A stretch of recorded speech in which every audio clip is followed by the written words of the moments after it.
Olá, alunos! Seja bem-vindo a esta primeira aula da disciplina de Elementos da Matemática 1. Eu sou a professora Alessandra Negrini, eu tenho formação em bacharelado e licenciatura em Matemática e o mestrado em Matemática Aplicada e Computacional. Então, nessa disciplina, nós vamos explorar diferentes fundamentos da área de matemática, mas nós vamos nos focar no momento inicial, principalmente nessa aula, em relação a conceitos da lógica matemática. Então, quando nós estudamos a matemática, muitas vezes nós nos deparamos com alguns termos, como teorema, como proposição. Então, esses termos, eles estão presentes na estruturação da matemática, eles são parte dos fundamentos da matemática. E eles são estudados desde a antiguidade. Nós observamos a presença de teorema de Pitágoras, de teorema de Tales, desde a antiguidade, muitos outros resultados que são essenciais, principalmente na resolução de problemas, mas que não se bastam. Então, o objetivo da matemática não é só ser uma ferramenta para outras áreas do conhecimento, para resolver problemas, mas ela também se preocupa com o seu próprio desenvolvimento, com a estruturação dos conceitos, com toda a base, todo esse fundamento e que possibilita, dentre outras situações, a resolução de problemas práticos. Então, se nós formos observar no quadro, nós podemos refletir a respeito desse desenvolvimento da matemática desde a antiguidade, desde a Grécia Antiga, a civilização egípcia, até os dias de hoje. E muitas vezes nós damos enfoque a essa questão da resolução de problemas, mas nós acabamos deixando de nos preocupar com a estrutura da matemática. Então, se nós avaliarmos, por exemplo, a Grécia Antiga, lá existia uma preocupação, sim, com a resolução de problemas, mas eles começaram a se preocupar um pouco mais sobre os porquês, sobre as justificativas daqueles resultados que eram utilizados por eles ou que foram utilizados anteriormente. E essa preocupação foi sendo explorada ao longo do desenvolvimento da matemática, mas foi somente por volta do século XIX que ela ganhou um espaço maior nesse estudo da matemática. Então, ela estava sendo desenvolvida por meio do estudo do método lógico-dedutivo, que nós vamos avaliar também, mas foi somente no século XIX em que ela ganhou um espaço. E para entender a matemática, para além de aplicar os seus conhecimentos, conseguir relacionar os conceitos entre si, observar como ela se desenvolveu, nós precisamos de conceitos fundamentais da lógica. Por isso que nessa aula nós vamos explorar um pouco esse campo de conhecimentos. No quadro nós temos alguns dos conceitos com os quais nós vamos trabalhar, que são as proposições, os tipos de erros, conectivos lógicos, tabela verdade e argumentação. Então nós vamos tentar entender como que é estruturada a matemática, como que são construídos os diferentes resultados, as diferentes informações e como tudo isso é utilizado também para a resolução de problemas, mas principalmente como que nós validamos e nós provamos que esses resultados eles são verdadeiros. E a partir disso, então, vamos iniciar os nossos estudos.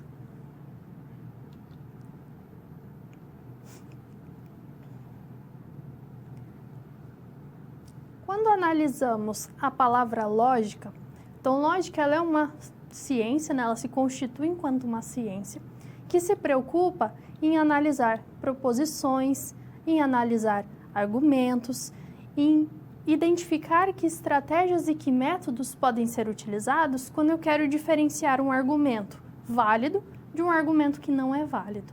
Então, a preocupação da lógica não é necessariamente com o conteúdo, já que isso geralmente nós associamos aos outros campos da matemática, como a geometria, como a álgebra e muitos outros. Então, a lógica ela tem uma preocupação estrutural sobre como que nós organizamos essas informações, esses conhecimentos, e nós comprovamos a validade de um argumento ou provamos que aquele argumento, ou aquele conjunto de informações, ele não está correto, ele não tem uma estrutura adequada. Então, no quadro nós temos uma caracterização dessa lógica, no sentido de que os objetos de estudo da lógica são basicamente a forma e a estrutura dos argumentos. Então, nós nos preocupamos sobre como esse argumento ele é construído, quais são as informações e de que forma nós organizamos essas informações entre si. Quando nós construímos um raciocínio, geralmente nós partimos de algumas hipóteses, algumas informações que nós já dispomos ou características do problema que nós estamos estudando, e aí nós construímos um argumento de tal forma a comprovar um resultado. Só que no momento de selecionar essas hipóteses ou essas premissas e construir o argumento, nós podemos ser conduzidos a construir erros, a construir informações inadequadas. Então, a lógica ela vai nos auxiliar nesse tipo de estudo, em observar se a estrutura dos argumentos que nós estamos tomando ela está correta, se nós conseguimos, a partir daquelas informações, obter o resultado que foi estabelecido. Só que quando nós construímos um argumento, nós nos baseamos em algumas informações e na matemática, propriamente dita, nós partimos das chamadas proposições. Então, uma proposição é uma frase que tem algumas características particulares e que, a partir delas, nós conseguimos construir os argumentos, construir informações. Se nós pensarmos num teorema, por exemplo, um teorema ele é um resultado, uma proposição que ganha uma importância em determinado contexto, como é o caso do Teorema de Pitágoras no contexto da geometria. Mas a nomenclatura geral, o conceito geral que nós temos é o conceito de proposição. Então vejamos no quadro a definição e alguns exemplos.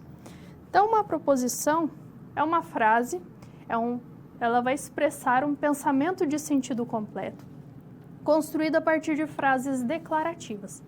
Então eu tenho uma espécie de uma afirmação, só que essa afirmação ela se basta, eu não preciso de mais nenhuma informação para compreender o significado, por isso que é a ideia de sentido completo. E geralmente nós denotamos as proposições que contêm uma única informação pelas letras minúsculas. Então aqui nós temos exemplos de proposições. Então eu vou ao cinema ou à praia, é uma frase declarativa. Quando eu leio, eu já tenho todas as informações que eu preciso para compreendê-la.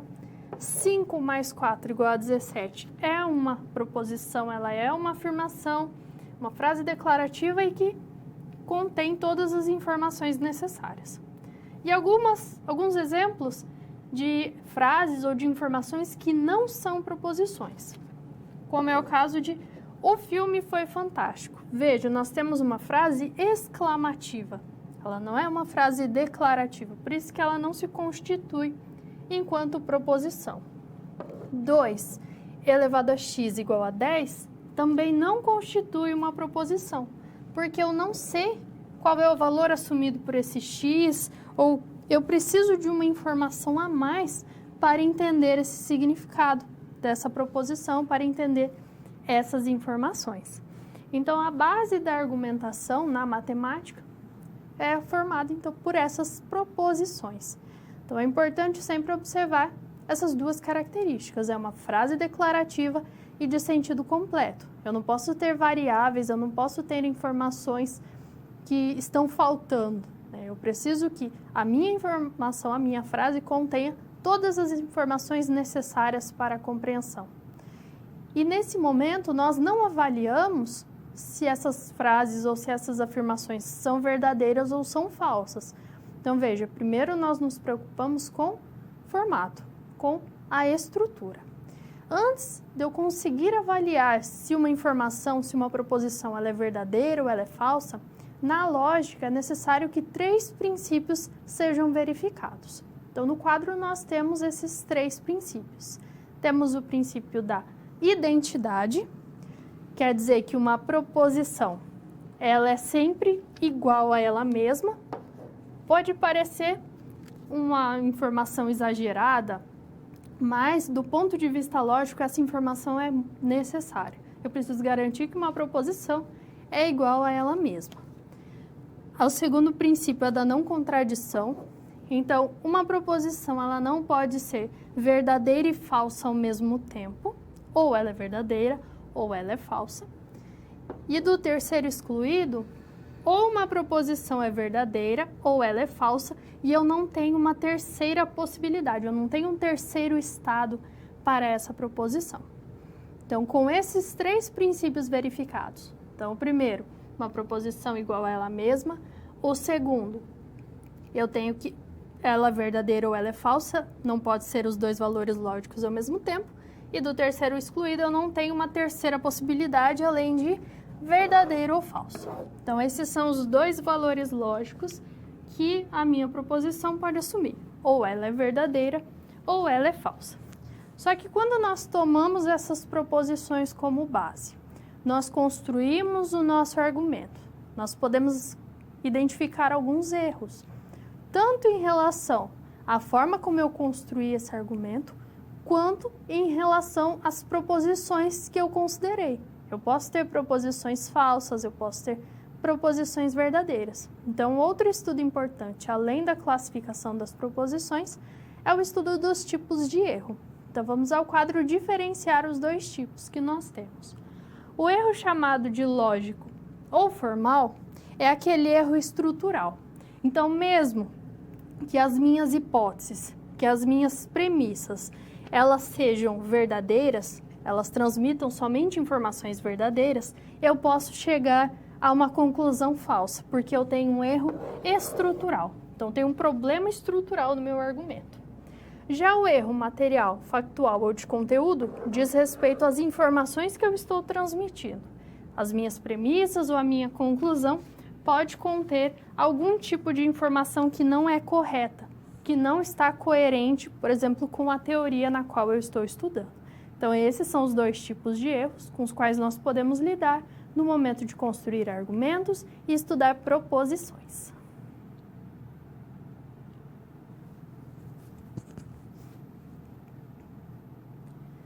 Nós vamos analisar uma situação-problema que diz respeito, então, a essa diferenciação entre os erros, o erro estrutural e o erro de conteúdo. Então, vamos ao quadro conhecer a nossa situação. Então, durante o desenvolvimento de um projeto a respeito da lógica com alunos do ensino médio, foram apresentadas aos alunos as seguintes sequências de afirmações. Então, nós temos a sequência 1, em que partimos de 2 premissas e obtemos uma conclusão. As premissas são sempre as hipóteses, as informações que eu tomo inicialmente para construir o meu argumento. Então, essa é a primeira sequência e nós temos aqui a segunda sequência, também com 2 premissas e uma conclusão. As 2 sequências dizem respeito a áreas de figuras planas, de quadrados e de círculos. Analisando as 2 sequências, o que nós podemos dizer a respeito da presença de erros lógicos e materiais nas informações apresentadas? Então, nosso objetivo é determinar se nós temos erros lógicos, ou seja, erros em relação à estrutura, ou erros materiais, que são os erros em relação a conteúdos. Então, o erro lógico, ele diz respeito à forma como eu articulo as minhas premissas ou as minhas informações iniciais, de tal modo a obter a conclusão. Então, mesmo que as informações que eu tomei, elas são verdadeiras, têm o conteúdo que está correto, eu posso chegar a um erro na minha conclusão. Já o erro material, ele pode estar presente nas premissas ou na conclusão. Então, aí nós olhamos basicamente o conteúdo que está sendo transmitido por aquela informação. Então, nós podemos ter argumentos nos quais sejam presentes os 2 tipos de erro. Eu posso ter erro material e erro em relação à lógica, né? O erro lógico, o erro estrutural. Mas nós podemos ter argumentos em que existe a presença de um único tipo de erro ou de nenhum tipo de erro. Então, nós analisamos separadamente a questão estrutural e também a questão do conteúdo. Então, nós vamos analisar agora cada sequência de informações, buscando a presença de algum tipo de erro, caso eles existam. Então, nós vamos ao quadro. A primeira sequência, nós temos a primeira premissa como sendo: a área de um quadrado de lado com medida 2 metros é igual a 4 metros ao quadrado. Bom, nós sabemos que a área de um quadrado de lado L é dada por L ao quadrado. Então, 2 ao quadrado é igual a 4. Ok, então essa primeira premissa, ela apresenta um conteúdo que está correto. Ela transmite uma informação verdadeira. Então, eu não tenho erro material. Depois, a segunda premissa, a área de um círculo de raio com medida meio metro é aproximadamente 3,14 metros quadrados. Bom, nós queremos a área de um círculo. A área, nesse caso, é π vezes a medida do raio ao quadrado. Então, eu tenho π vezes 0,5 ao quadrado. Se eu aproximo o π por 3,14, 0,5 ao quadrado é 0,25. Multiplico esses termos, eu tenho 0,785. Então, a área de um círculo de raio com medida meio metro é 0,785 metros quadrados. Então, veja, a área que foi apresentada aqui está incorreta. Então, ele está transmitindo uma informação incorreta. Então, nós temos um erro material nessa segunda premissa. A conclusão é de que a área do quadrado é maior do que a área do círculo. Então, veja, nós temos essa informação, porque se eu corrijo a minha segunda premissa para o valor certo, para o 0,785, eu vou ter que, de fato, a área do quadrado ela é maior do que a área do círculo. Então, é uma conclusão que vai transmitir uma informação correta. Mas agora, nós vamos pensar na questão estrutural, sem avaliar se os conteúdos estão certos, mas somente a informação que está sendo transmitida. Então, a área de um quadrado, de lado de medida 2 metros, é 4 metros quadrados. A área de um círculo é de 3,14 metros quadrados. Veja, a área do quadrado, o 4, é maior do que essa informação de área de círculo, que é 3,14. Então, se eu não considero se são verdadeiras ou falsas as premissas 1 e 2, eu consigo ainda assim a minha conclusão. Com esses dados, eu sei que a área do quadrado ela é maior do que a área do círculo. Então, quer dizer que eu não tenho um erro lógico, eu tenho uma verdade lógica, porque a minha estrutura está certa. O problema é que a minha segunda premissa tem uma informação incorreta. Então, ela é uma proposição que é falsa. Então, é necessário distinguir essas duas situações. Então, quando eu analiso um argumento e eu quero verificar se eu tenho erro de conteúdo, então eu analiso premissa por premissa e também a conclusão.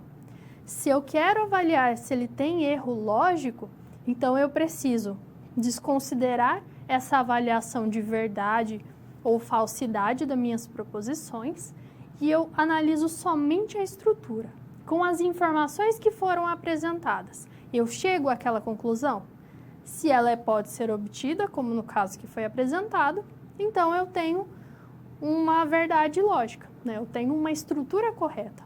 Agora, se eu tomo as minhas premissas, independente delas serem verdadeiras ou falsas, e eu não consigo chegar àquela conclusão, aí sim eu tenho a presença de um erro lógico. Então, nós vamos ao quadro avaliar agora a segunda sequência de afirmações.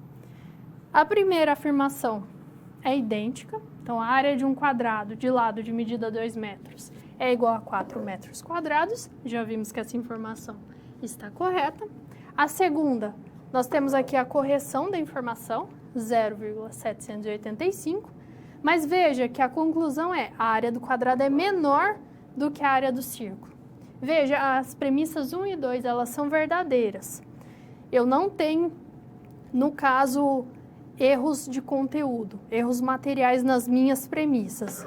Mas eu tenho o erro material na minha conclusão porque eu tenho a presença de um erro lógico nesse caso.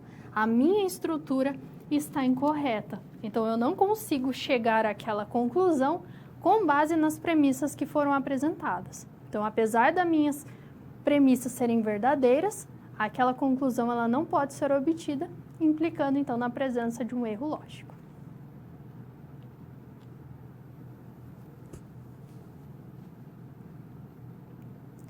No estudo da lógica, então uma proposição é uma frase declarativa de sentido completo.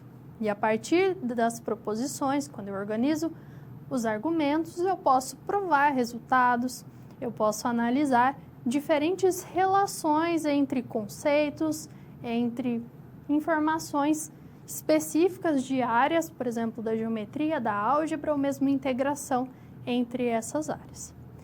Mas quando nós construímos muitas vezes um teorema ou uma proposição, seja da geometria ou dos demais campos, nós muitas vezes precisamos articular diferentes informações. Então não basta uma única informação, uma única hipótese. Então eu preciso considerar várias informações para construir o meu resultado. Então eu posso trabalhar com as chamadas proposições compostas. Então nós temos essa diferenciação entre proposição simples e composta. Vejamos no quadro então como identificá-las. Uma proposição simples é aquela em que nós transmitimos uma única informação. Então nós temos uma única afirmação. Quando eu digo que 5 mais 4 é igual a 9, eu estou transmitindo uma única informação.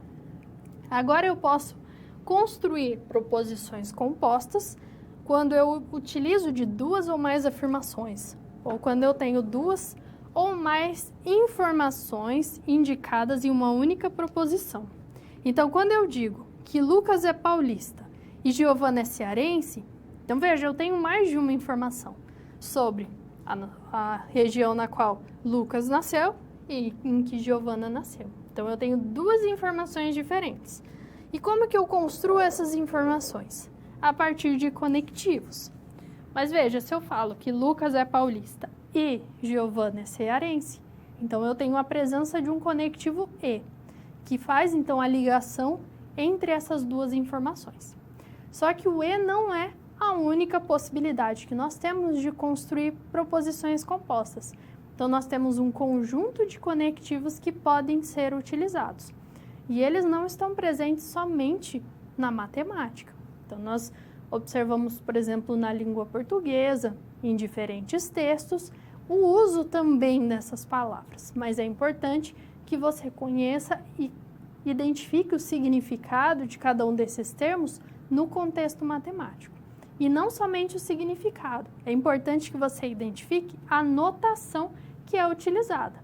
Então, quando nós construímos uma equação ou uma inequação, por exemplo, nós precisamos reconhecer o sinal de igualdade, o sinal que indica a desigualdade. Na lógica, nós também trabalhamos com simbologias, então é importante conhecer cada uma delas, porque nós vamos precisar utilizá-las também na descrição de alguns tipos de proposições, principalmente quando nós queremos estudar mais a fundo uma proposição composta. Então, nós vamos ao quadro avaliar os conectivos que nós temos. Aqui nós temos um conjunto formado pela negação, conjunção, disjunção, condicional e bicondicional. Então, esses são os conectivos que nós utilizamos para unir proposições simples, de tal forma a construir proposições compostas. Aqui nós temos a simbologia também de cada um deles. E os termos que estão associados, que nos ajudam a identificá-los na nossa linguagem natural. Então, como que eu encontro uma negação, por exemplo, quando eu tenho uma frase em uma linguagem natural? Nós vamos conhecer cada um desses conectivos. Então, a negação, se eu tenho uma informação do tipo 4 é primo, a negação dessa informação é 4 não é primo. Se eu tinha uma proposição P, a negação dela é o não P. Nós temos que, se a proposição P é verdadeira, a sua negação vai ser falsa. E se a proposição em si é falsa, a sua negação é verdadeira. Então, sempre uma proposição e a sua negação assumem valores lógicos diferentes. Além da negação, nós temos a conjunção, que é aquele termo E. Então, se eu tenho 2 é um número par, 2 é um número primo, a proposição construída a partir da conjunção de P e Q vai ser 2 é um número par e 2 é um número primo. Quando que essa conjunção ela assume o valor lógico verdadeiro? Quando as duas proposições envolvidas são necessariamente verdadeiras. Então, eu preciso 2 é um número par e 2 é um número primo, que as duas sejam verdadeiras ao mesmo tempo. Agora, em todas as demais situações, a conjunção vai assumir um valor lógico falso. Então, tanto a proposição P quanto a proposição Q, ou seja, as duas proposições envolvidas, precisam ser verdadeiras para que a conjunção seja também verdadeira. O terceiro conectivo que nós temos é a disjunção. Então, se eu digo que raiz de 2 é igual a 5 e 2 ao quadrado é igual a 4. Então, a conjunção entre essas duas proposições é raiz de 2 igual a 5 ou 2 ao quadrado igual a 4. Pela própria identificação desse termo ou, nós já conseguimos relacionar com os valores lógicos. Então, se eu tenho uma informação ou a outra, quando que essa conjunção vai assumir valor lógico verdadeiro? Quando pelo menos uma delas for verdadeira. Então, a única possibilidade de nós termos uma disjunção com um valor lógico falso é quando as duas proposições envolvidas elas forem simultaneamente falsas. Em todos os demais casos, a disjunção vai assumir o valor lógico verdadeiro. Então, é importante diferenciar a conjunção da disjunção. Tá? Vamos só aqui considerar a representação correta, P ou Q. Então, é essa simbologia da disjunção. Então, é importante diferenciar conjunção de disjunção, porque elas têm uma simbologia que é semelhante, só que o efeito que nós temos do uso de conjunção e de disjunção, eles são totalmente diferentes. Enquanto na conjunção eu preciso que as duas proposições envolvidas elas sejam verdadeiras, na disjunção basta que uma delas seja verdadeira. Só que se as duas forem falsas, a disjunção também vai assumir o valor lógico falso.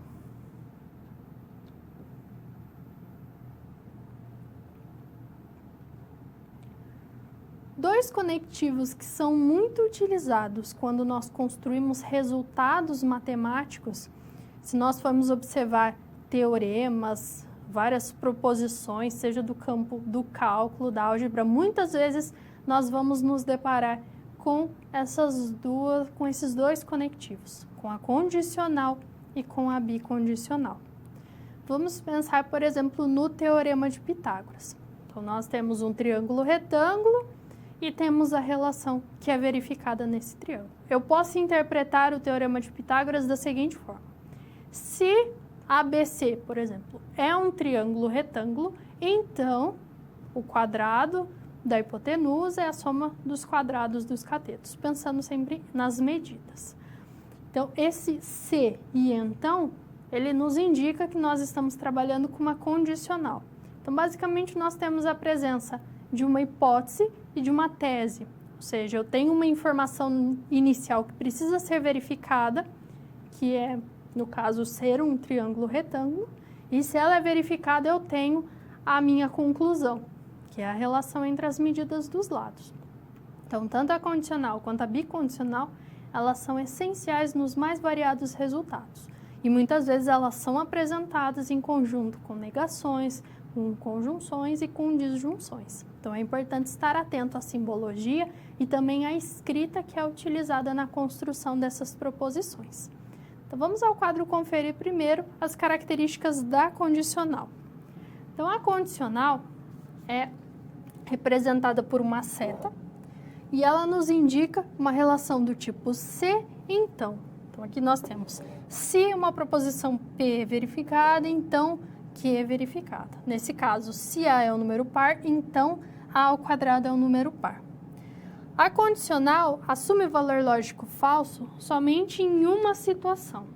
Quando a proposição P, que nós podemos pensar como uma hipótese, ela é verdadeira e a proposição Q, que seria a conclusão, ela é falsa. Então, essa é a única situação em que a condicional assume o valor lógico falso. Em todos os demais casos, ela vai assumir o valor lógico verdadeiro. Já o caso da bicondicional, então nós podemos pensar que nós temos duas condicionais envolvidas. Então aqui, se eu tenho proposições P e Q, a bicondicional, que é essa seta nos dois sentidos, ela me dá esse sentido de C e somente C. Então, eu tenho aqui A é um número par, C e somente C, A ao quadrado é um número par. Então, quando nós aplicamos esse tipo de resultado na resolução de um problema, ou quando nós queremos verificar que um resultado dessa forma ele é verdadeiro, geralmente nós trabalhamos em dois sentidos. Primeiro, nós mostramos que se A é um número par, então A ao quadrado é um número par. E se A ao quadrado é um número par, então A é um número par. Então, a bicondicional nós podemos entender como duas condicionais que ocorrem simultaneamente. Então, seriam as duas ordens dessa condicional. E quando que essa bicondicional assume o valor lógico verdadeiro?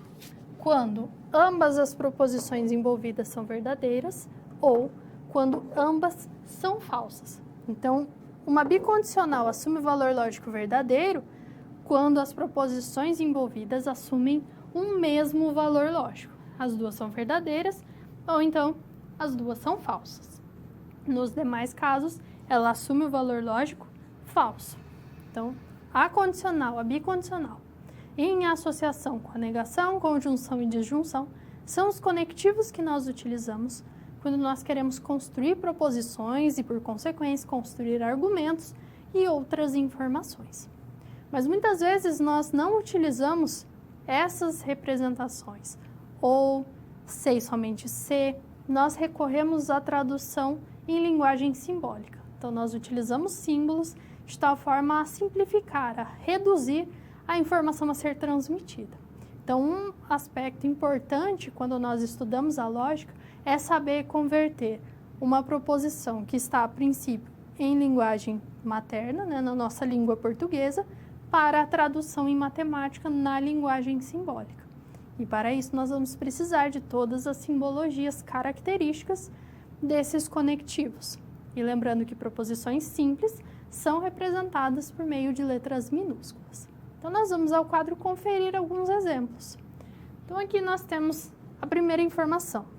O número de acidentes diminuirá nas estradas se somente se houver mais policiamento e os motoristas forem mais conscientes. Veja, se eu chamo P como sendo a redução no número de acidentes nas estradas, Q como aumento no policiamento e R, os motoristas serem mais conscientes, veja que nós temos na frase a presença do se e somente se, que é a condicional, e a presença do E, que é a conjunção. Então, como que eu descrevo essa informação? Bom, o número de acidentes é a minha proposição P, se e somente se é aquela seta nos dois sentidos, se nós tivermos mais policiamento e motoristas mais conscientes. Então, eu tenho Q e R. Então, Q, conjunção R. Então, essa é a tradução que nós consideramos em linguagem simbólica para essa informação. Vamos a um outro exemplo. A melhoria no sistema de abastecimento de água será feita no Jardim Alpes ou no bairro Ágape. Veja a presença no caso da disjunção. Então, se eu chamo a melhoria no Jardim Alpes de P e a melhoria no bairro Ágape de Q, nesse contexto de abastecimento de água, a tradução dessa informação vai ser P ou Q. Então, eu simplifico a minha representação, eu transmito a mesma informação, só que eu utilizo de linguagem simbólica. O importante é conhecer as notações e saber qual é o parâmetro de tradução que nós estamos tomando. Então, no caso, eu atribuí significados às proposições simples e aí eu analisei como que eu poderia representá-los utilizando essa associação. Então, estabelecemos uma associação entre as informações e aplicamos os conectivos corretamente.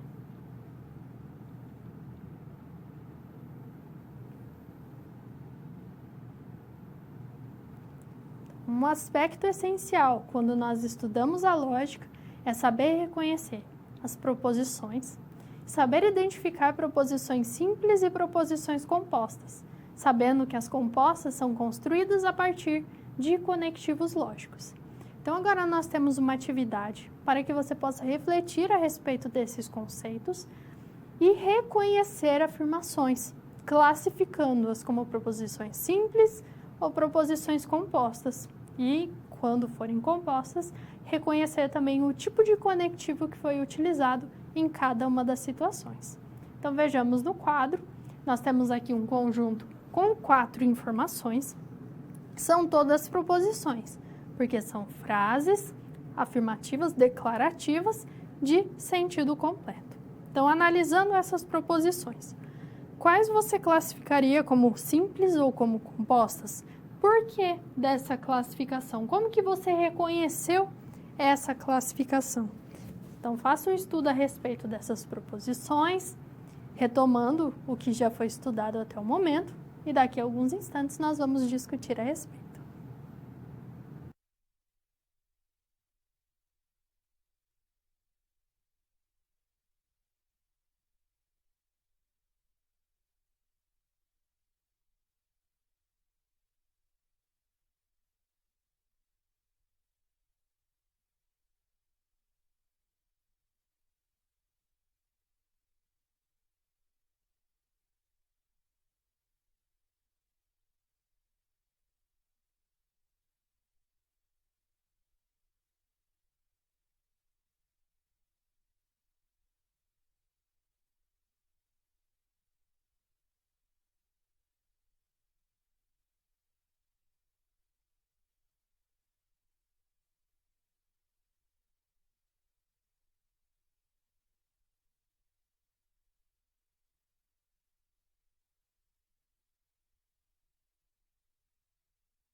Vamos analisar cada uma das proposições que foram apresentadas e identificar se elas são simples ou compostas e os conectivos relacionados. Então, vejamos no quadro. Então, dessas informações, nós vamos observar que a primeira, o esporte é saudável se e somente se for bem praticado. Nós temos uma proposição composta devido à presença da bicondicional, representada por esse trecho, se e somente se. O dia está chuvoso é uma proposição simples, veja que ela transmite uma única informação. Pode ser verdadeira ou pode ser falsa, mas a nossa preocupação no momento não é com o conteúdo, mas sim com a questão estrutural. Lia está de vestido e Rogério está de bermuda. Então, é uma proposição composta. Temos a presença da conjunção, ilustrada por esse termo e. E D, o triângulo é retângulo ou isósceles. Temos a presença no caso da disjunção, o que caracteriza essa proposição como composta. Então, veja que é necessário identificar a presença dessas informações e também dos conectivos que são utilizados em cada uma delas, a classificação, porque a partir delas nós vamos conseguir trabalhar com traduções e aplicar depois esses resultados em outros tipos de situações.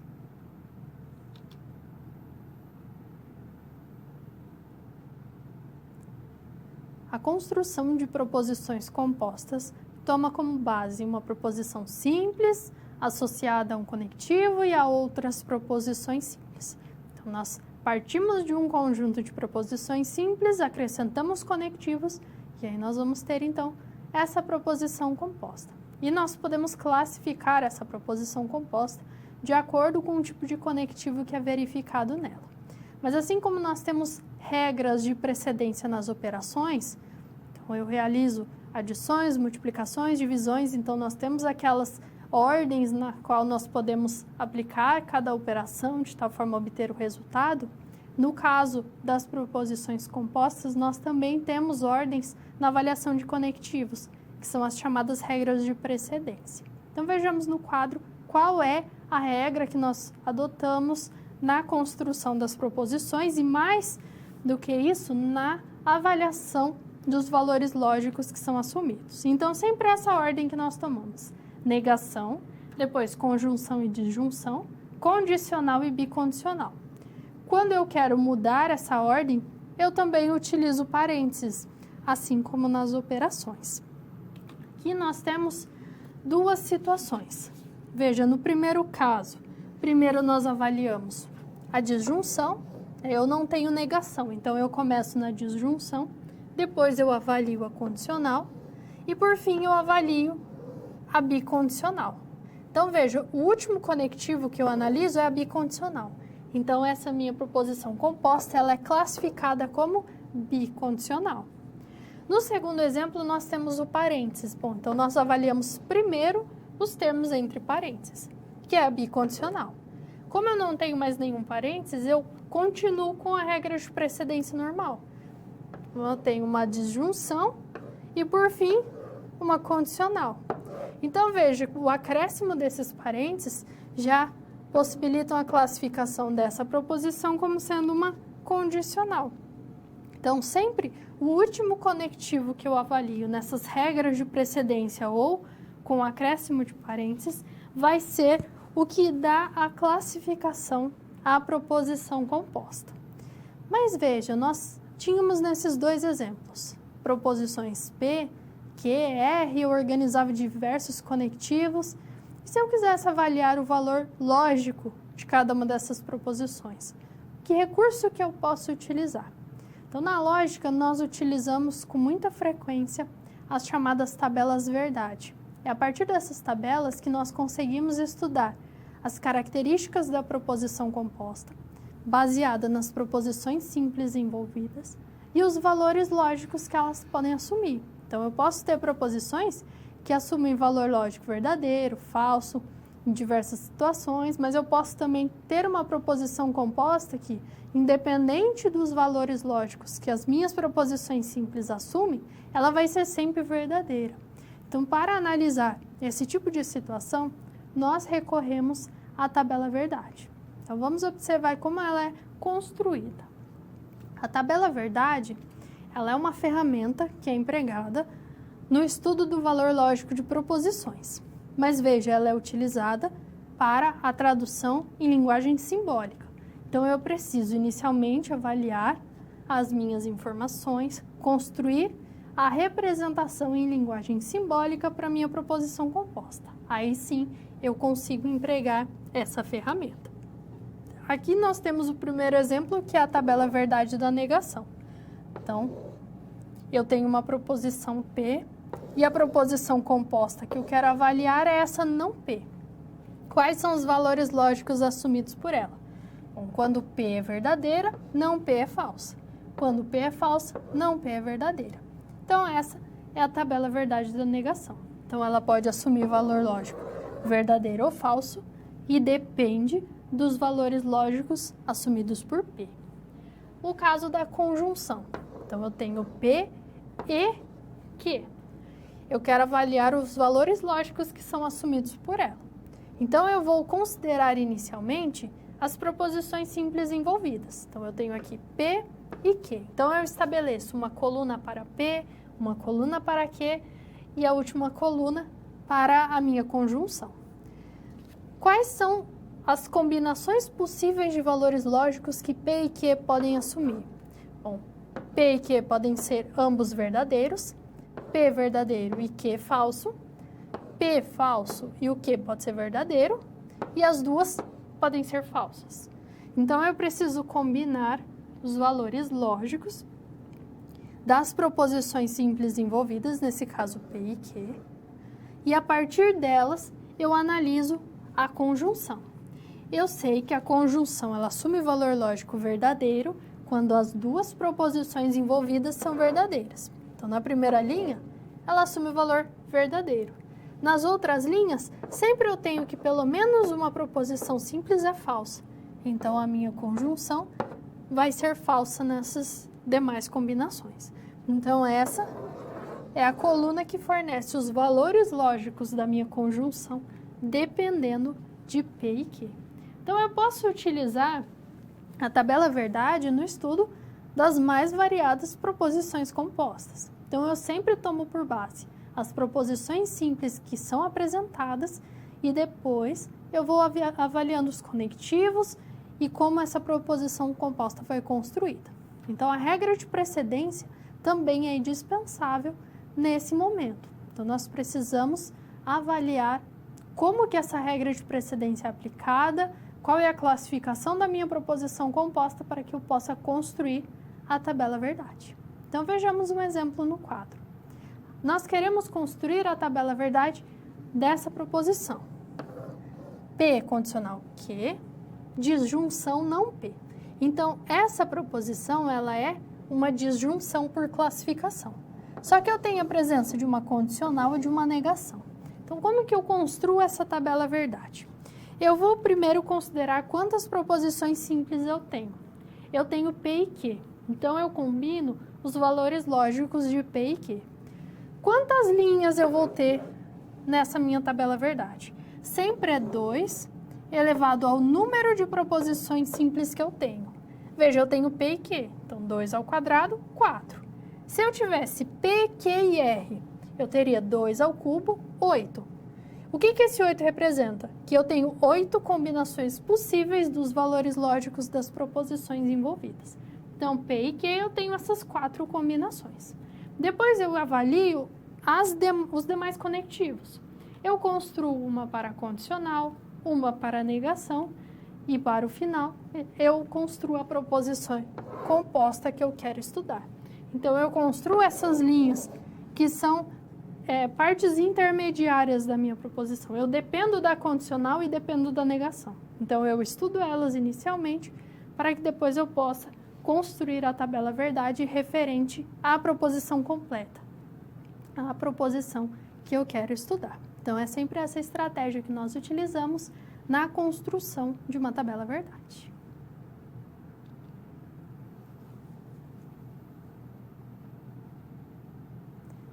Nós vamos aplicar o estudo da tabela verdade para resolver um problema lógico. Então, nós precisaremos interpretar o problema, construir as proposições associadas e também estudar a tabela verdade correspondente. Então, vejamos o enunciado do nosso problema. Vamos ao quadro. O pesquisador da área de agronomia propôs o seguinte desafio a você. Ele apresentou 2 informações. Se houver chuva e as plantas forem adubadas, então haverá produção. Supõe a existência de chuva e a não produtividade. Com base nessas informações, o que nós podemos concluir a respeito do uso de adubos? Então, veja, primeiro vamos à informação inicial. Nós temos, se houver chuva, plantas adubadas, produção.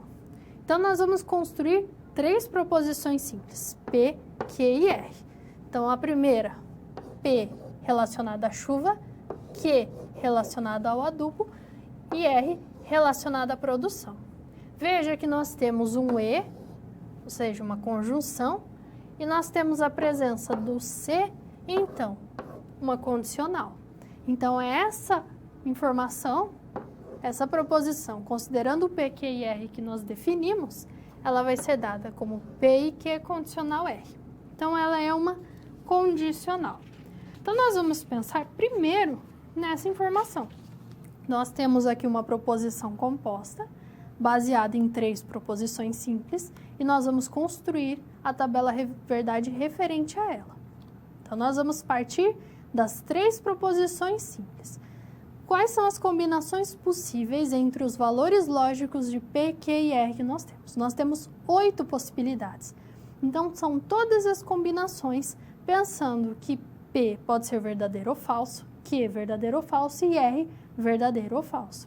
Então, nós vamos ao quadro construir essa tabela. Então, veja, nós temos aqui as 8 possibilidades. As 3 verdadeiras, 2 verdadeiras e uma falsa, e assim sucessivamente. Então, essa parte aqui ela é importante por definir de que forma nós estamos combinando os valores lógicos de P, Q e R. A proposição que nós queremos estudar é essa proposição, P e Q condicional R. Mas primeiro nós vamos avaliar P e Q. A conjunção de P e Q para depois pensar na condicional. Primeiro, então, nós analisamos somente as colunas de P e Q. Então, veja, P e Q, as duas são verdadeiras. Então, o valor lógico da minha conjunção vai ser verdadeiro. P e Q verdadeiras, valor verdadeiro. P verdadeira, Q falsa, valor lógico falso. Depois nós temos P falsa, Q verdadeira e nas últimas duas, as duas falsas. Então, nesses 4 casos, a conjunção vai ser falsa. Então, eu penso somente nessa parte. P, Q e a conjunção entre elas. Construir essa coluna. Essa coluna é uma coluna auxiliar, que vai me ajudar agora no estudo do meu resultado final. Eu quero P e Q condicional R. Então, eu quero P e Q condicional R. Então, nós vamos analisar somente essas duas colunas. Mas tome cuidado com a ordem que nós estamos tomando. Primeiro a conjunção e depois R. Então, eu vou avaliar. Bom, a primeira, ou a minha hipótese é verdadeira e a minha conclusão é verdadeira. Então, a condicional é verdadeira. Veja, a primeira é verdadeira e a segunda proposição é falsa. Então, a minha condicional é falsa. Depois eu tenho a sequência falso, verdadeiro, vai ser verdadeiro. Falso, falso, verdadeiro. Falso, verdadeiro, verdadeiro. Falso, falso. Depois falso, verdadeiro e falso, falso novamente. Em todos esses 3 casos, a condicional assume valor lógico verdadeiro. Porque eu sei que a condicional ela é falsa somente quando eu tenho uma sequência verdadeiro, falso. Ou seja, a primeira proposição é verdadeira e a segunda é falsa. Então, nesse momento, você precisa ter muita atenção à ordem em que essas proposições foram construídas na tabela. Então, eu observo qual é a coluna de P e Q e qual é a coluna de R. É porque muitas vezes nós já construímos as colunas anteriormente. Então, nós voltamos a elas, analisamos e construímos a tabela. Então, essa é uma etapa essencial. Nós precisamos avaliar, primeiro, proposições simples envolvidas. Depois, eu observo a minha proposição composta. Quais são os conectivos que estão presentes? Então, eu tenho uma conjunção, uma disjunção. Eu vou construindo colunas intermediárias que vão me ajudar no momento de avaliar os valores lógicos. Porque, como esse caso, nós tínhamos P e Q. Então, eu não preciso analisar P e Q e depois ver a condicional. Eu vou avaliar somente a coluna que eu já tenho de P e Q comparando com R. Então, é uma forma de conseguirmos observar mais facilmente os valores lógicos que são assumidos por essas proposições. Mas veja, nós não temos que avaliar somente uma tabela verdade. Nós temos que resolver um problema lógico. E nós vamos recorrer a essa tabela porque ela vai nos auxiliar. Então, vejamos no quadro. Nós tínhamos a proposição que nós já construímos a tabela verdade, que era a primeira informação que o profissional nos deu, e nós supomos que essa informação ela é verdadeira. Depois, ele comentou a respeito da existência de chuva e a não produtividade. Então, eu penso na minha tradução. A chuva é a proposição P. Então, se existe chuva, proposição P verdadeira. R diz respeito à produtividade. Se está escrito que é não produtividade, então quer dizer que a minha proposição R ela é falsa. Não tivemos produtividade. Com essas 3 informações, nós voltamos à tabela verdade. Então, veja, a proposição composta, né, a condicional que nós temos, ela é verdadeira. Então, eu vou pensar somente nas linhas em que ela é verdadeira. Nós temos que P também é verdadeira, ou seja, nós temos chuva, e sabemos que R é falsa. Não houve produtividade. Eu vou ver uma linha da minha tabela em que essas 3 condições são verificadas. Então, no caso, nós só temos uma linha, que é a terceira linha. Se eu analiso os valores lógicos que são assumidos por P, Q e R nessa linha, nós vamos observar que Q, que diz respeito ao adubo, ele assume valor lógico falso. Quer dizer, eu posso concluir com todas aquelas informações que não houve adubação, eu não apliquei adubo nas plantas. Então, pela tabela verdade, considerando as hipóteses que nós tínhamos de valores lógicos verdadeiros ou falsos, nós podemos resolver esse problema. E aí concluir, então, a não produtividade mediante a falta de aplicação de adubos.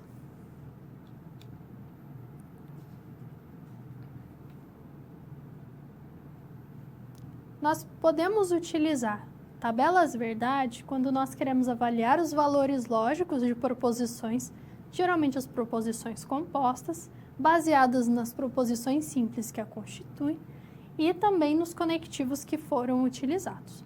Mas com isso, nós conseguimos também classificar algumas proposições. Então, quando eu estudo a tabela verdade de uma proposição, eu posso classificá-la em 3 categorias, de acordo com aquela coluna que diz respeito à minha proposição. Então, eu analiso os valores lógicos que preenchem a coluna referente àquela proposição e aí eu faço um estudo a respeito. Então, no quadro, nós temos essas 3 categorias.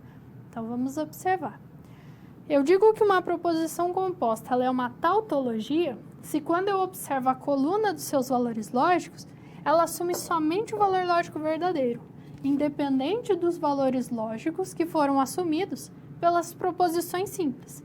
Então, P, Q podem ser verdadeiras ou falsas, mas a minha proposição composta, ela vai ser sempre verdadeira. Diferente dela, a contradição é aquela proposição que sempre assume valor lógico falso. Não interessa quais são os valores lógicos das minhas proposições simples, ela sempre vai ser falsa. E quando eu observo na coluna da minha proposição composta a presença tanto de valores lógicos verdadeiros quanto de valores lógicos falsos, eu classifico a minha proposição como sendo uma contingência. Então, essas são as 3 categorias nas quais eu posso classificar uma proposição composta pensando nos valores lógicos que ela assume. Se é só verdadeira, somente falsa, ou pode ser verdadeira ou falsa, dependendo das proposições simples que a constituem. E nós podemos também comparar proposições compostas ou proposições simples entre si, utilizando também o recurso da tabela verdade. E aí nós podemos classificar pares ou conjuntos de proposições como sendo consistentes ou inconsistentes. Então, vejamos essa classificação também no quadro, no esquema que foi apresentado. Então, eu digo que um par de proposições, ou seja, 2 proposições compostas, ou uma simples, uma composta, elas são consistentes quando elas podem ser simultaneamente verdadeiras. Quando eu analiso a tabela verdade, a coluna dessas proposições, e eu identifico em alguma linha em que as 2 são verdadeiras. O conjunto de proposições ele é classificado como inconsistente quando sempre que uma proposição é verdadeira, a outra é falsa e vice-versa. Eu não tenho essa possibilidade delas serem simultaneamente verdadeiras. Então, elas não podem ser simultaneamente verdadeiras. Uma outra classificação importante, que é uma das principais quando nós utilizamos a lógica para o estudo de resultados, para o estudo de conceitos matemáticos, é a argumentação. Então, muitas vezes nós recorremos às proposições simples, proposições compostas, conectivos, tabelas verdade, porque nós temos o interesse em construir um argumento.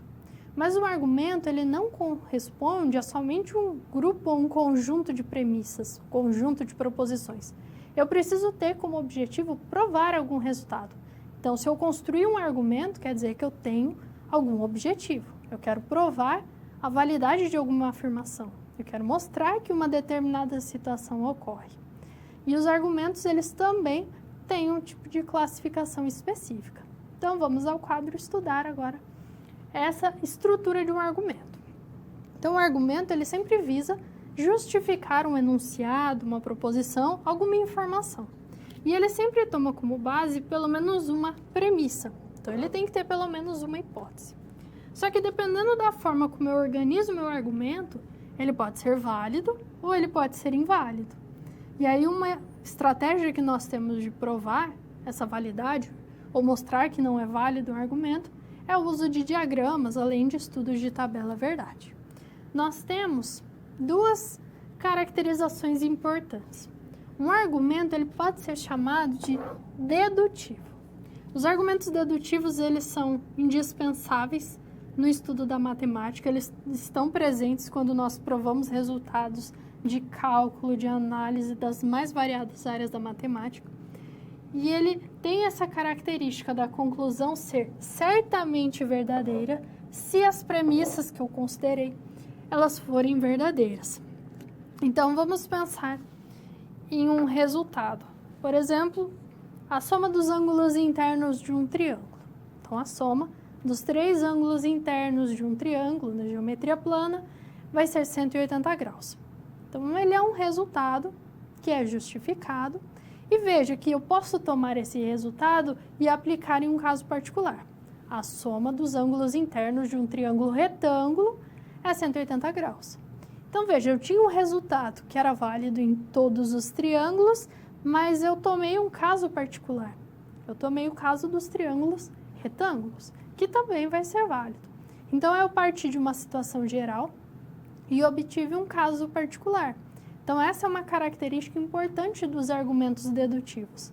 Sempre nós vamos buscar resultados mais gerais e, a partir deles, construir outros resultados que sejam mais específicos.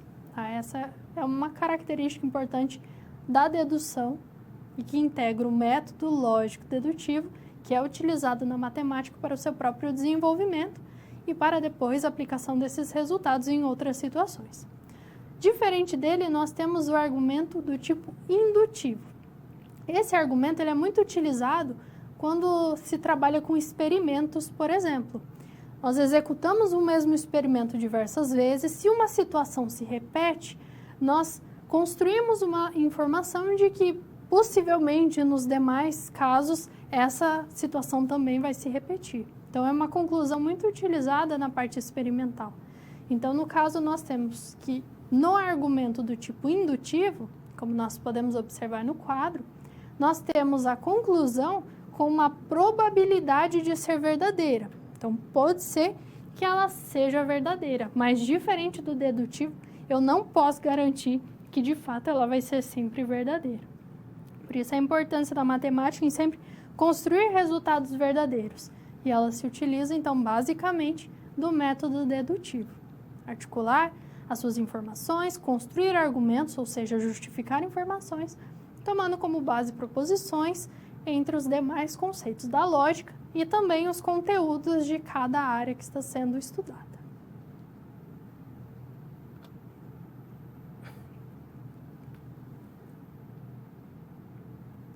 Se eu construo um argumento com o objetivo de provar alguma informação, de mostrar que algum resultado é verdadeiro, eu preciso construir o meu argumento de forma adequada.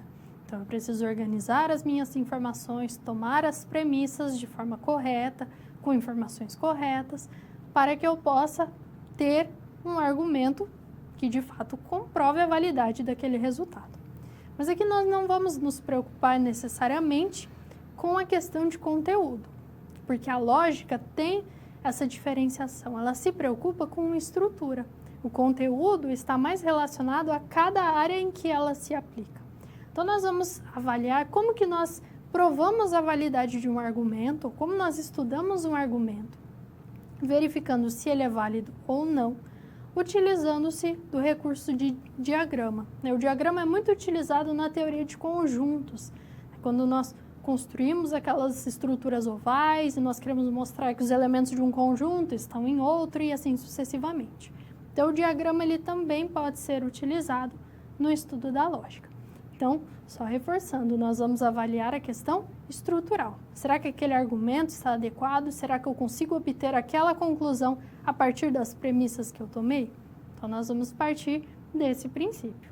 Então, nós vamos ao quadro acompanhar as possibilidades que nós temos de avaliação de argumentos e diagramas. Então, veja, quando eu afirmo algum tipo de informação do tipo existe x que é y, quando eu construo o meu diagrama, eu vou ter uma região, né, em que os conjuntos referentes a x e y é uma região comum a esses dois conjuntos. Quando eu digo que não existe x que é y, na minha representação eu vou ter dois conjuntos disjuntos. Eu não tenho nenhuma região em comum entre eles. Existe x que não é y, então eu tenho uma região que é comum, mas eu estou pensando naquela parte do conjunto x que é exclusiva dele. Eu desconsidero aquele conjunto referente ao y. E quando eu digo que todo x é y, quer dizer que a região referente a x está no interior da minha região referente a y. Se eu fosse avaliar em conjuntos, nós teremos uma inclusão, né? X contido em y. Então, com isso, nós conseguimos interpretar informações e construir argumentos e, mais do que isso, provar a validade de argumentos, ou seja, se com aquelas informações que eu apresentei, eu consigo obter aquela conclusão. Então, nós vamos avaliar duas situações, uma matemática e uma de fora da matemática, porque a construção de argumentos não é específica da matemática. Eu posso utilizar em outras áreas, seguindo esses princípios da lógica. Mas é necessário que todo esse conhecimento também seja considerado da forma como nós estudamos, com a presença de conectivos, com a presença da estrutura da proposição, entre outros. Então, nós vamos ao primeiro exemplo, vejamos no quadro como que nós construímos os diagramas. Veja, se eu digo que todos os quadrados são losangos, então a região referente aos quadrados está no interior da região referente aos losangos. Se eu digo que todos os quadrados são retângulos, a região referente aos quadrados está no interior da região referente aos retângulos. Então, essas duas informações são as premissas do meu argumento. A conclusão: existem retângulos que são losangos. Será que esse argumento é verdadeiro? Ele é verdadeiro, porque nós temos essa região referente aos quadrados que está tanto no conjunto de retângulos quanto no conjunto de losangos. Então, eu tenho elementos comuns dos retângulos e dos losangos, que são os próprios quadrados. Então, eles são um exemplar que nós podemos destacar. Então, veja que esse argumento é válido. Se eu tomo aquelas premissas, eu consigo obter a conclusão. Então, eu consigo essa informação. Diferente desse segundo exemplo, veja. Todas as aves têm penas, todos os animais com penas voam, existem mamíferos que voam. Conclusão: existem mamíferos que são aves. Então, aqui nós vamos destacar primeiro os conjuntos ou os diferentes assuntos com os quais nós estamos trabalhando. Então, nós temos as aves, os animais com penas, os mamíferos, temos os animais que voam. Então, precisamos relacionar essas informações entre si. Nós vamos partir primeiro das premissas. Então, a primeira possibilidade que nós temos é a seguinte. Veja, todas as aves têm penas, todos os animais com penas voam. Nós sabemos que existem mamíferos que voam. Então, eu posso ter esse tipo de relação, em que eu tenho uma região comum somente entre os animais que voam e os mamíferos. Mas eu posso ter uma outra possibilidade. Eu posso ter esse conjunto de mamíferos com uma interseção ou com uma região comum também com essa parte dos animais com penas. E uma terceira possibilidade em que eu tenha os mamíferos com a região em comum também com o conjunto das aves. Veja, nas três possibilidades, eu tenho que as três premissas são verdadeiras. Existem mamíferos que voam e está presente nas três construções. No entanto, somente na última eu garanto essa interseção entre mamíferos e aves. Então, eu não posso concluir que esse argumento ele é verdadeiro, que ele é um argumento válido, porque eu não consigo garantir que somente essa terceira representação ela acontece. eu posso ter as outras duas. Então, essa é uma forma de utilizar o diagrama para mostrar que um argumento ele não é válido. Então, é importante explorar essas diferentes possibilidades e conseguir verificar. Assumindo aquelas premissas, eu garanto a minha conclusão ou não. Se ela não é realmente verificada naquela situação, existe um caso em que ela não é observada, então eu digo que o meu argumento ele é um argumento inválido.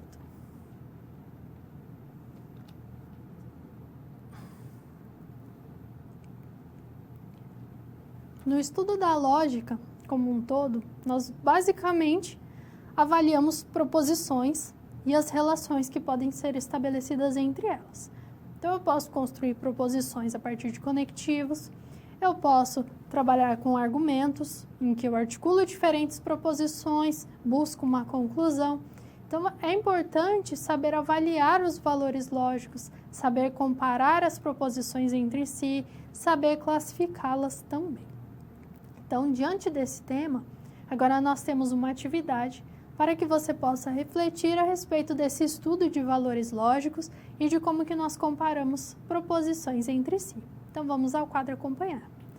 Nós temos duas proposições que foram apresentadas, A e B, avaliando os valores lógicos que podem ser assumidos por A e B.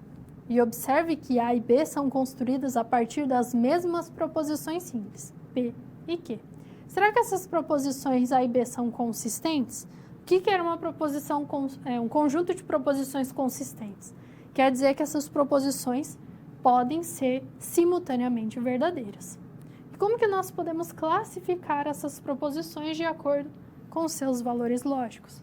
Então, reflita a respeito dessa questão, identifique a resposta a cada um desses questionamentos, se são consistentes, suas classificações, e daqui a alguns instantes nós discutiremos a respeito.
Como que nós comparamos essas proposições entre si, verificando se são consistentes ou não? Uma possibilidade é construir a tabela verdade referente a essas duas proposições. Então, nós incluímos colunas referentes a cada uma delas e comparamos os seus valores lógicos. Então, vejamos no quadro. Nós temos duas proposições simples P e Q envolvidas em cada uma delas. Então, em uma única tabela, construímos os valores lógicos de P e Q. Vamos incluir essa linha, ou essa coluna intermediária como não P. Vamos considerar os seus valores lógicos. E depois as colunas referentes a P ou Q e Q condicional não P. Veja que nós temos na segunda e terceira linhas que as duas assumem valores lógicos verdadeiros simultaneamente. Então, eu posso dizer que essas proposições são consistentes. Além disso, elas são contingências, porque elas podem assumir valores lógicos verdadeiros ou falsos, dependendo dos valores lógicos assumidos pela proposição simples P e pela proposição simples Q. Então, a tabela verdade é um recurso muito interessante quando nós queremos realizar esse tipo de estudo, seja a classificação ou seja a comparação entre proposições.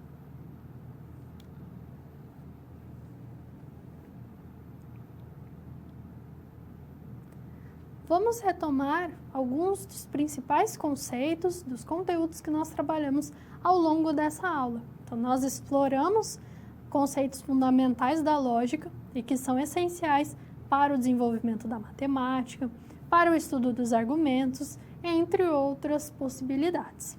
Então, no quadro, nós vamos verificar que nós iniciamos pelo estudo de proposições, que são as frases declarativas de sentido completo. Vimos que elas precisam atender aos princípios fundamentais da lógica. Quando nós utilizamos essas proposições na construção de argumentos, nós podemos ter dois tipos de erros. O erro lógico, que é o erro estrutural, e o erro material, que é o erro de conteúdo.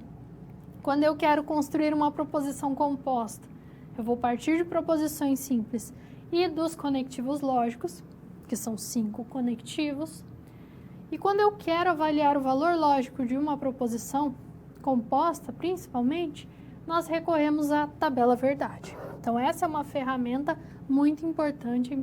Você precisa conhecer esse processo de construção da tabela verdade e é importante sempre exercitar, observar como que nós construímos, observar os tipos de colunas que nós podemos acrescentar na parte intermediária e que vai nos auxiliar no estudo da proposição composta em si, né? A proposição que eu quero avaliar. Posso classificar uma proposição composta como tautologia, contradição ou contingência. Eu construo um argumento quando eu quero provar algum enunciado, provar algum resultado. E esse argumento ele pode ser dedutivo ou indutivo. Na matemática, basicamente, nós utilizamos o método dedutivo, inclusive o método lógico-dedutivo, que é utilizado nos diversos campos que compõem a matemática. E no estudo dos argumentos, eu posso utilizar, por exemplo, os diagramas para me auxiliar na validação de um argumento, para verificar se o meu argumento está estruturalmente correto. Então, pode ser que eu construa um argumento partindo de informações que não são verdadeiras, mas ainda assim, o meu argumento pode ser válido, ou seja, a sua estrutura está correta. Então, esse é um aspecto importante que você precisa estar ciente, porque a preocupação da lógica é com a estrutura. Os conteúdos, não é que eles não sejam importantes, mas eles dizem respeito aos seus campos de estudo. Por isso que muitas vezes nós não estudamos a lógica de forma independente. Eu avalio um resultado do ponto de vista lógico, mas pensando em algum conteúdo. Seja um conteúdo de geometria, por exemplo. Então, eu penso no conteúdo quando eu avalio o campo no qual essa teoria está inserida. Mas eu preciso me preocupar com a questão estrutural, porque é ela que vai permitir que eu parta de informações que estão corretas, de proposições que são verdadeiras e consiga justificar com qualidade o resultado que eu estou estudando. Então, espero que ao longo dessa aula você tenha percebido a importância da lógica no desenvolvimento da matemática e tenha percebido que a matemática não é somente uma ferramenta, mas sim ela tem o seu caráter estrutural, ela é baseada em teorias e ela tem a preocupação com o seu próprio desenvolvimento, para a resolução dos seus próprios problemas e também para a resolução de problemas que possam ser aplicados no mundo real. Então, é importante que você tenha ciência desse caráter, dessa duplicidade que nós temos da matemática. Desejo a você bons estudos e até a próxima!